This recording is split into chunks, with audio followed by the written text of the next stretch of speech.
myself Ijaz Ahmad, स्वागत है आप सभी का डायरेक्टर स्कूल एजुकेशन जम्मू के होम क्लासेस में। आज हम जिस टॉपिक को डिस्कस करने वाले हैं वो है वर्ल्ड एनवायरनमेंट डे 2020। आज की जो ये वीडियो है डायरेक्टर स्कूल एजुकेशन जम्मू की जानिब से हम डेडिकेट करते हैं तमाम स्टूडेंट्स को, उनके पेरेंट्स को, teachers, lecturers, environmentalist, lover of natures और तमाम व्यूअर्स को।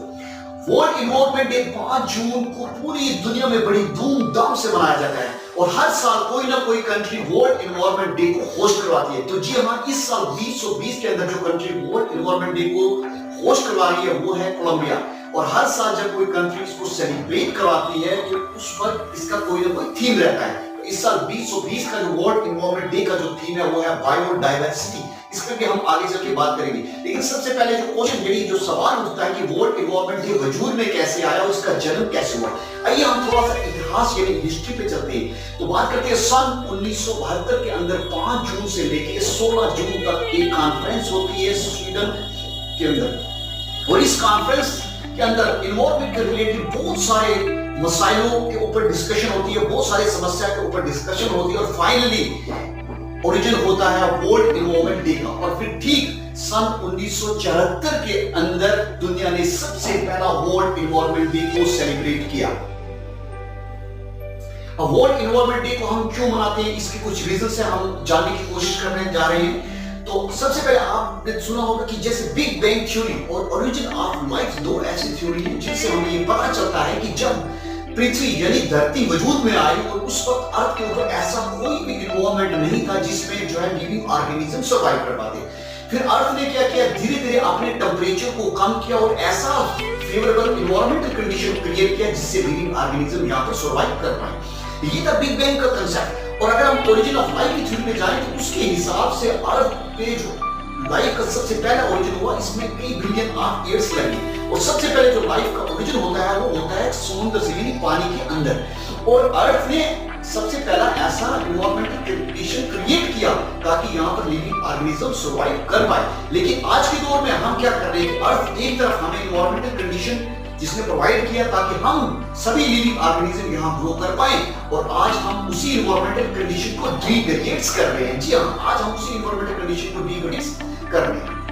आज 2020 के अंदर अगर हम नजर डालें कि हमने इस पृथ्वी के वातावरण जो एनवायरमेंट को किस तरीके से बदला है, इसको हम जानने की कोशिश करते हैं। एक तरफ अगर हम देखें तो अर्थ है जिसने हमें ऑप्टिमम टेम्परेचर दिया, हम उसी तापमान को अधिक गैसों की वजह से बढ़ाना शुरू कर दिया। आज के इस दौर में दुनिया की सबसे बड़ी समस्या गैसों के कारण बढ़ते तापमान की है।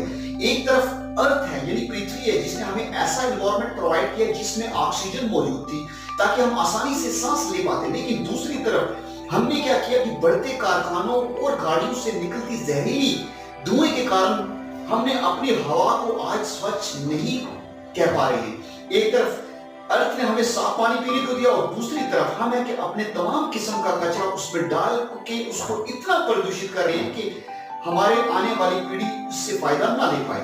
एक तरफ धरती है जिसने हमें हमारी मिट्टी के अंदर ऐसा एनवायरनमेंट पैदा किया जिससे हम उसमें खेती कर पाते हैं, और खुद कुदरत ने इस दुनिया में कई जंगलों के कारण हमें स्वच्छ हवा के साथ साथ बहुत सारे लिविंग ऑर्गेनिज्म को रहने और खाने की जगह दी।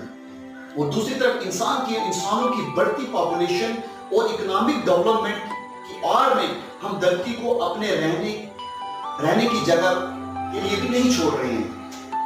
जैसे अभी हमने बात की थी कि वर्ल्ड एनवायरनमेंट डे हर साल जब कोई अलग कंट्री होस्ट करवाती है तो उसका कोई ना कोई थीम रहता है, और इस साल का जो थीम है वो है बायोडाइवर्सिटी। अपने में ये काफी बड़ा थीम है और हम जानेंगे कि बायोडाइवर्सिटी थीम क्यों रखा गया और इसके पीछे वजह क्या थी। तो अगर हम स्टडी करते हैं लिविंग ऑर्गेनिज्म की, उसको हम बोलते हैं बायोलॉजी। बायोलॉजी में बायो में लाइफ और लॉजी में स्टडी, यानी लिविंग ऑर्गेनिज्म की स्टडी को बोलते हैं बायोलॉजी। और बायोडाइवर्सिटी का मीनिंग क्या होता है, बायो का मतलब होता है लाइफ और डाइवर्सिटी का मतलब होता है वैरायटी, यानी बहुत सारी वैरायटी।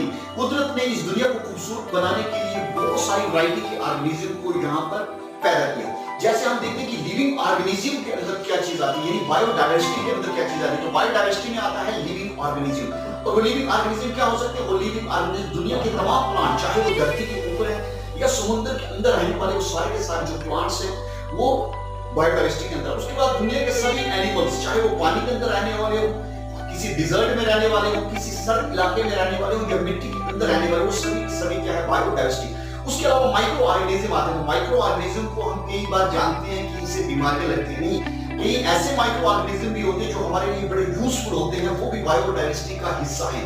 लेकिन हमने देखा हर एक प्लांट्स और एनिमल के अंदर भी बहुत सारी वैरायटी हमें देखने को मिलती है। जैसे आप देखेंगे कि मॉस्किटो के अंदर हमें बहुत सारी वैरायटी मिलती है, फिश के अंदर बहुत सारी वैरायटी मिलती है, काउस के अंदर बहुत सारी वैरायटी मिलती है। इसी तरीके से जैसे मेज मक्खी का प्लांट है, उसमें हमें बहुत सारी वैरायटी मिलती है। कोई मक्खी का प्लांट बड़ा होता है, कोई छोटा होता है। तो इस तरीके से कुदरत ने दुनिया के अंदर बहुत सारी ऐसी वैरायटी को डेवलप किया है। और बायोडाइवर्सिटी के साथ साथ ये हम अगर डाइवर्सिटी की बात कर रहे हैं, ये हम लिविंग बायोडाइवर्सिटी की बात कर रहे हैं, तो नॉन लिविंग डाइवर्सिटी भी होती है। जैसे कुदरत ने दुनिया को खूबसूरत बनाने के लिए माउंटेन्स बनाए हैं, हिल्स बनाए हैं, रिवर्स बनाए हैं, डिजर्ट्स बनाए हैं, ये है नॉन लिविंग डाइवर्सिटी। तो कुदरत ने दुनिया को खूबसूरत बनाने के लिए लिविंग और नॉन लिविंग दोनों चीजों को बनाया। अगर आज इस दुनिया के अंदर लिविंग चीज अपने आप को सर्वाइव कर पा रही है, उसका मेन रीजन ये है कि लिविंग चीज नॉन लिविंग चीजों के साथ अपना इंटरेक्शन बना रही है, तभी एक संतुलन दुनिया के ऊपर बना है। हमेशा हम देखते हैं इकोलॉजी की डेफिनेशंस ये कहती है कि लिविंग ऑर्गेनिज्म का नॉन लिविंग चीज के साथ इंटरेक्शन रहता है। तो जी हाँ,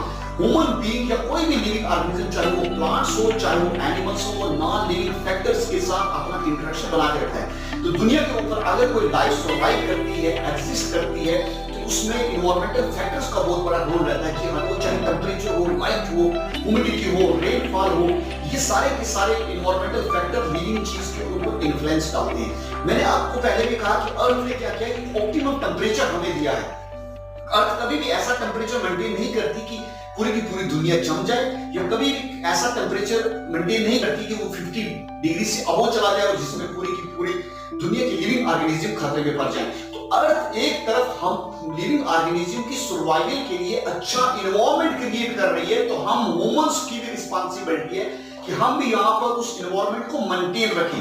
अब as being a human individually, as being a student के तौर पे स्टूडेंट आपको, एज बीइंग दुनिया में हर रहने वाले शख्स को इन्वायरमेंट्स को बचाने के लिए क्या कंट्रीब्यूशन देना चाहिए, इस पे भी हम बात करेंगे। जहां तक हम इन्वायरमेंट की बात करते हैं कि इन्वायरमेंट को किस तरीके से बचाया जाए, किसी भी कोई भी एक कंट्री इन्वायरमेंट्स को कभी भी बचा नहीं सकती है। इसमें उस दुनिया की सभी कंट्री को मिलकर काम करना होता है, क्योंकि इन्वायरमेंट की प्रॉब्लम किसी एक कंट्री की नहीं है, ये समस्या किसी एक मुल्क की नहीं है, ये पूरी दुनिया की समस्या है। और हर साल बहुत सारी कंट्रीज इन्वायरमेंट के रिलेटेड बहुत सारे इश्यूज पे कॉन्फ्रेंस करती है, और वहां पर वो देखती है किस तरीके से इन्वायरमेंटल गैसेस को कम किया जाए, किस तरीके से पॉल्यूशन के ऊपर कंट्रोल पाया जाए। आज दुनिया की सबसे बड़ी जो समस्या है, दो बड़ी समस्या है, एक है पॉपुलेशन और दूसरा है इन्वायरमेंटल पॉल्यूशन। अगर इन दो के ऊपर कंट्रोल पाया जाए तो इन्वायरमेंट की डिग्रेडेशन को बहुत हद तक बचाया जा सकता है। अब हम बात करेंगे किस तरीके से हम इन्वायरमेंट डे वाले आज के दिन हम उन चीजों को पढ़ने की और उन चीजों को समझने की कोशिश करते हैं कि जिसमें हमारा भी कुछ कंट्रीब्यूशन है। सबसे पहला, इन्वायरमेंट को अगर हमें बचाना है तो सबसे पहला हमारा कंट्रीब्यूशन होना चाहिए कि हर साल हमें ज्यादा से ज्यादा पौधे लगाने चाहिए, क्योंकि पौधे लगाने का रीजन में इसीलिए रहता है क्योंकि पौधे हमें ऑक्सीजन देते हैं। अभी कुछ दिन पहले नरेंद्र मोदी जो हमारे कंट्री के प्राइम मिनिस्टर हैं, नरेंद्र मोदी जी ने ये कहा है कि हर एक शख्स अपना कंट्रीब्यूशन एनवायरनमेंट को बचाने के लिए दे। दूसरा, हमें पानी का जुडिशली यूज करना चाहिए, हमको पानी को व्यर्थ में नहीं बहाना चाहिए, क्योंकि ये भी हमारा एक नेचुरल रिसोर्स है और जिसको हमें फ्यूचर पीढ़ी के लिए बचा के रखना चाहिए। हमें अपने घर के अंदर कभी भी कचरे को यहाँ वहां नहीं फेंकना चाहिए, यहाँ के बजाय कि घर के बाहर भी ओपन में कभी कचरे को नहीं डालना चाहिए। उसके लिए म्युनिसिपैलिटी वालों की जो बॉक्स होते हैं उसके अंदर अपने कचरे को डालना चाहिए। और एक तीसरा पॉइंट इंपॉर्टेंट ये कि हमें पॉलीथीन बैग्स का इस्तेमाल हरगिज नहीं करना चाहिए। आपको बता दूं कि वर्ल्ड एनवायरनमेंट डे हमारी कंट्री इंडिया ने जो यहाँ पे सेलिब्रेट किया था कुछ साल पहले, उसका जो थीम था वो था कि नो प्लास्टिक यूज। तो प्लास्टिक को हमें किसी तरीके से यूज नहीं करना, क्योंकि ये ड्रेनेज की तबाही, ड्रेनेज को ब्लॉक करता है और हमारे ड्रेनेज को तबाही का सबसे बड़ा रीजन रहता है। उसके साथ साथ अगर हम देखें तो हमें बायो पेस्टिसाइड का और बायो फर्टिलाइजर का यूज करना चाहिए। कई बार कुछ पेस्टिसाइड हम जब फसलों के ऊपर यूज करते हैं वहां पे बहुत सारे जो इंसेक्ट्स किल तो हो जाते हैं, लेकिन उनके साथ साथ ऐसे इंसेक्ट भी किल हो जाते हैं जो पॉलिनेशन के अंदर अपना बहुत सारा रोल दिखाते हैं। तो हमें चाहिए आज के इस दौर के अंदर जब हमारे पास ये इंफॉर्मेशन है कि हमें बायो पेस्टिसाइड, बायो हेर्बिसाइड या बायो फर्टिलाइजर्स हमारे पास मौजूद है, हमें उसी का इस्तेमाल करना चाहिए ताकि कम से कम जो नुकसान हमारे अर्थ के अंदर हमारी बायोडाइवर्सिटी का हो पाए। हर साल हम देखते हैं और पर डे बहुत सारे ऐसे डाटा हमारे पास मौजूद है जिसमें हमने देखा कि पर डे बहुत सारे ऐसी प्लांट्स की वैरायटीज और बहुत सारे ऐसे एनिमल स्पीशीज वो पर डे एक्सटिंक्ट हो रहे हैं। और कुछ जो है वो जिनकी लाइफ थ्रेटेंड है, खत्म होने की कगार पे है। ये हम तभी बचा सकते हैं अगर हमें इन्वायरमेंट के रिलेटेड जागरूक हैं। हमें चाहिए हम अपने बच्चों को भी इन्वायरमेंट के रिलेटेड जागरूक करें ताकि इन्वायरमेंट को जो है बचाया जा सके। उसके साथ साथ हमें चाहिए कि हम इलेक्ट्रिसिटी का बहुत अच्छे से यूज करें। अगर इलेक्ट्रिसिटी आपने यूज करनी है जब आपको जरूरत है तभी आप उसका यूज करें, अदरवाइज इसको इसी तरीके से वेस्ट ना करें। तो ये रेन वाटर हार्वेस्टिंग जो है वो हम कर सकते हैं। बारिश के पानी को हमें जुडिशली यूज कर सकते हैं। तो रेन वाटर हार्वेस्टिंग बड़ा इंपॉर्टेंट प्रोसेस आता है कि छत के ऊपर हम पानी को इकट्ठा करके डिफरेंट एग्रीकल्चर पर्पसेस के लिए, वॉशिंग पर्पसेस के लिए इसको जो है वो यूज कर सकते हैं। तो ये भी एक्चुअली हमारा इसके अंदर वो रह सकता है। गाड़ियों को कम से कम यूज किया जाए। बहुत सारे ऐसे लोग हैं जिनके पास घरों में बहुत सारी गाड़ी होती है, तो कम से कम यूज किया जाए क्योंकि गाड़ियों से निकलता हुआ धुआं हमारे एयर क्वालिटी को खराब करता है, जिससे हमें सांस लेने में काफी प्रॉब्लम होती है। उसके साथ साथ हमें साउंड पोल्यूशन के भी ऊपर कंट्रोल लगाना है। बहुत से ऐसे लोग हैं जिनको साउंड पोल्यूशन से प्रॉब्लम होती है। एज पर रिसर्च के हिसाब से बहुत सारे लोगों को ब्लड प्रेशर हाई हो जाता है जब साउंड यानी ध्वनि प्रदूषण ज्यादा हो। उसी के साथ साथ हमारे घरों के अंदर जो कचरा पर डे हमारे खाने से जो क्रिएट होता है, यानी हमारे किचन के अंदर 90% ऐसा कचरा होता है जो बायोडिग्रेडेबल होता है। अभी हमने देखा कि दिल्ली के अंदर बहुत सारी ऐसी ऑर्गेनाइजेशन है जिन्होंने लोगों को ये सिखाया कि घर के कचरे को किस तरीके से कंपोस्ट खाद में बदला जाए। तो जी हाँ, कंपोस्ट खाद को घर के कचरे से तैयार करने के बाद बहुत सारे लोग उसको बेचते भी हैं। उसके बाद जो इंपॉर्टेंट पॉइंट आता है वो आता है हमारे पास फैमिली प्लानिंग। अगर हमने कंट्री के अंदर पॉल्यूशन को कंट्रोल करना है, कंट्री के अंदर एनवायरनमेंट की क्वालिटी को अच्छा करना है, तो हमें इंडिविजुअल अपने लेवल पे चाहिए कि हमें फैमिली को छोटा रखना चाहिए। हर एक शख्स को चाहिए कि वो अपनी फैमिली छोटी हो ताकि उसमें हमारा भी एक रोल रह सकता है पूरी कंट्री के अंदर पॉपुलेशन कंट्रोल के अंदर। तो आज हम आखिर में वर्ल्ड एनवायरनमेंट डे 2020 में एक प्लेज लेते हैं कि हम अपनी इस पूरी कंट्री को, इस पूरी धरती को ग्रीन रखेंगे और हेल्थी रखेंगे।